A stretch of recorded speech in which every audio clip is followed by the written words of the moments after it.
City Lights and Country Hearts AI story. The bus rolled to a slow stop in the middle of downtown Chicago.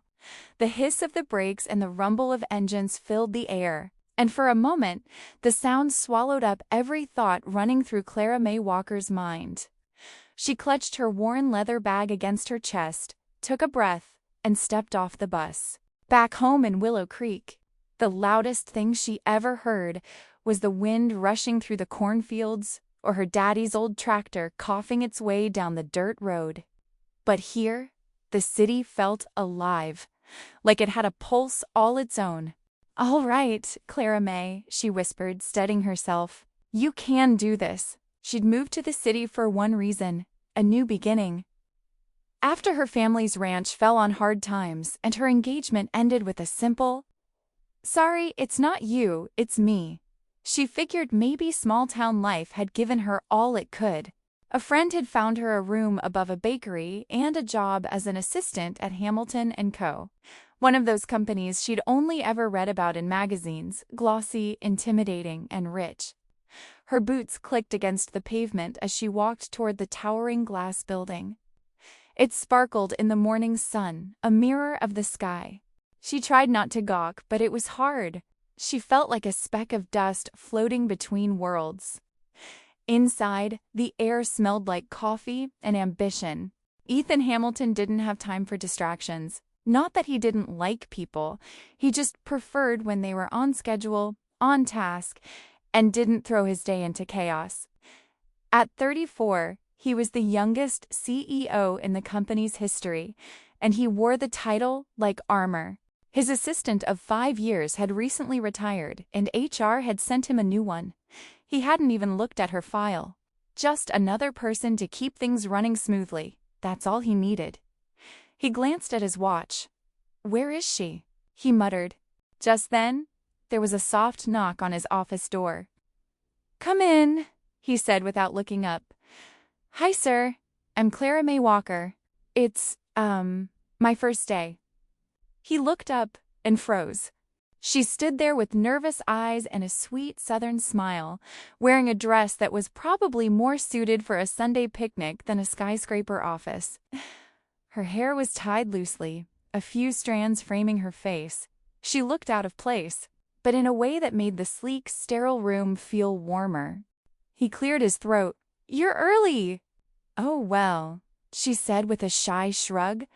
"Back home, if you show up on time, you're already late." Something in him twitched, maybe a smile, but he shook it off.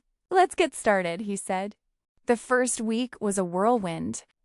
Clara May tried to keep up, learning corporate lingo, scheduling meetings, navigating the fancy coffee machine that looked like it belonged in a science lab.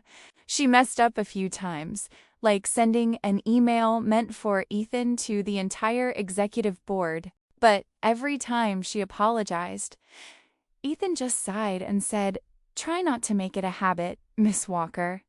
Still, he noticed things he didn't expect. The way she greeted everyone in the lobby by name. How she brought homemade biscuits for the security team.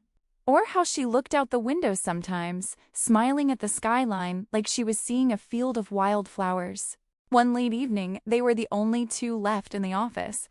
The city below shimmered with lights. "You know," Clara May said, "I used to think city lights were cold, but from up here, they almost look kind." Ethan looked at her, surprised.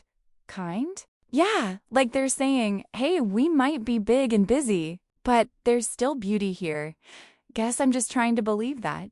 He leaned against his desk, studying her. "You miss home." She nodded. "Every day. But I came here to see what I could do on my own." Something in her honesty tugged at him. Maybe because he hadn't been honest with himself in a long time. 2 months later, the company was preparing for the biggest presentation of the year. A new partnership deal that could make or break Ethan's reputation. He was under pressure, the kind that makes even coffee taste like cardboard. Clara May noticed. She always noticed.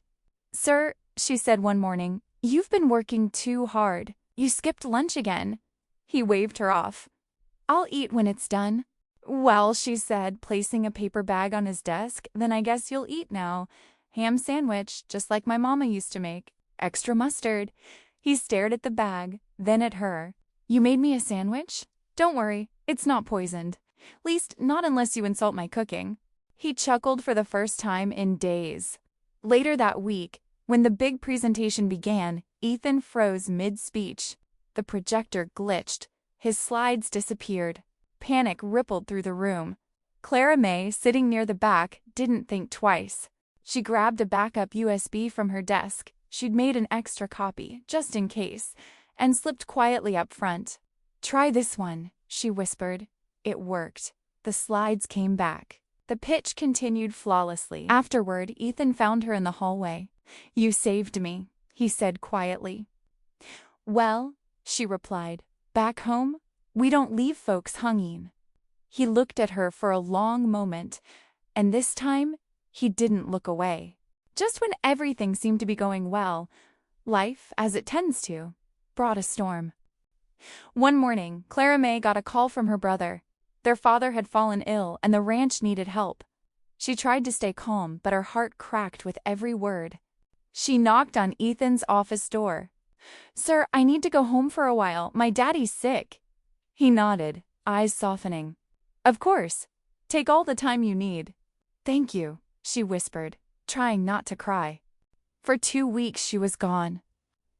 Ethan didn't realize how quiet the office felt without her, how much he'd come to rely on her smile, her laughter echoing down the hall. He buried himself in work, but even the numbers looked dull. Then one night, after another long meeting, he found himself staring at her empty desk. A single flower she'd left behind, a daisy, sat in a glass cup by the window. He exhaled slowly. I miss you, Clara May, he murmured. When Clara May finally returned, she looked tired but strong. Her father was stable, and she'd managed to help her brother keep things running. The moment she walked into the office, the place seemed brighter. Even the grumpy accountant cracked a smile. Ethan called her in. It's good to have you back. It's good to be back, she said, though the cows didn't talk back as much as the clients do. He smiled. You handled everything, both here and at home, better than most people could. Well, when you grow up where the nearest help is 3 miles away, you learn to figure things out. They laughed, and the easy warmth between them returned. But something had changed, something unspoken. The company's annual charity gala was approaching. Formal dresses, champagne, and way too many cameras. Ethan hated it. Clara May was nervous, but the board insisted every department head bring a guest, and when Ethan asked her, it surprised them both. The night of the gala, Clara May walked in wearing a soft blue gown that shimmered like twilight. Everyone turned to look, but Ethan didn't notice anyone else. You clean up nice, she teased.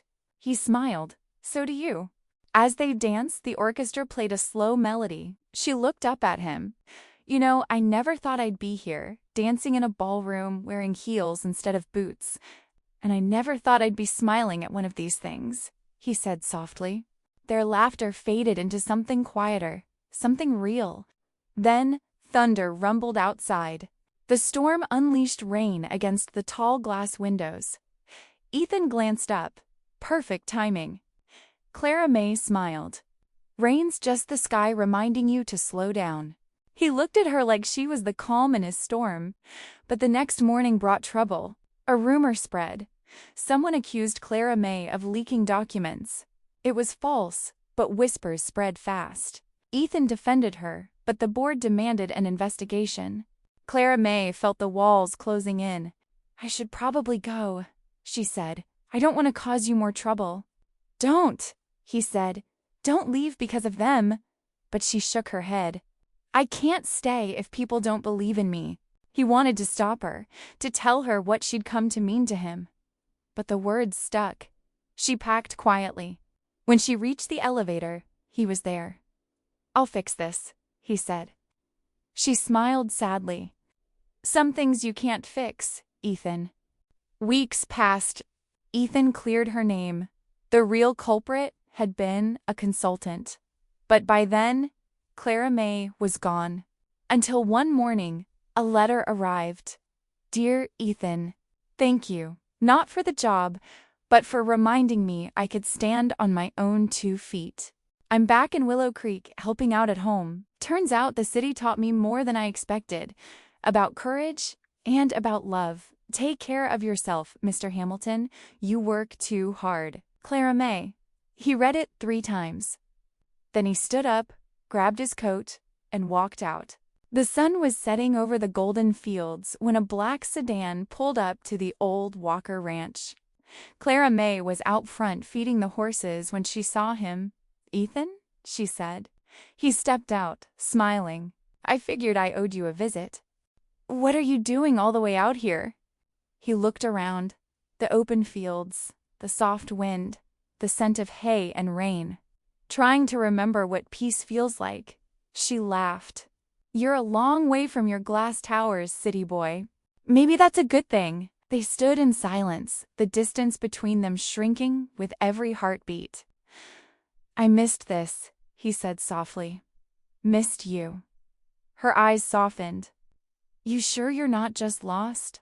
He smiled. "Maybe I am, but if getting lost led me here, I think I'll stay a while." As the crickets began to sing and the stars blinked awake above them, she took his hand. "Welcome to Willow Creek, Ethan." A year later, the sign outside the old barn read Hamilton and Walker Farms Sustainable Living Co., a mix of country wisdom and city innovation. Clara May and Ethan had turned the ranch into a thriving eco-business, bridging 2 worlds. Sometimes, at sunset, they'd sit on the porch swing together, sipping sweet tea. The city lights were miles away, but in their place, fireflies danced through the fields. Clara May leaned her head on his shoulder and whispered, "Guess the lights were kind after all." Ethan smiled. "You were right, Clara May.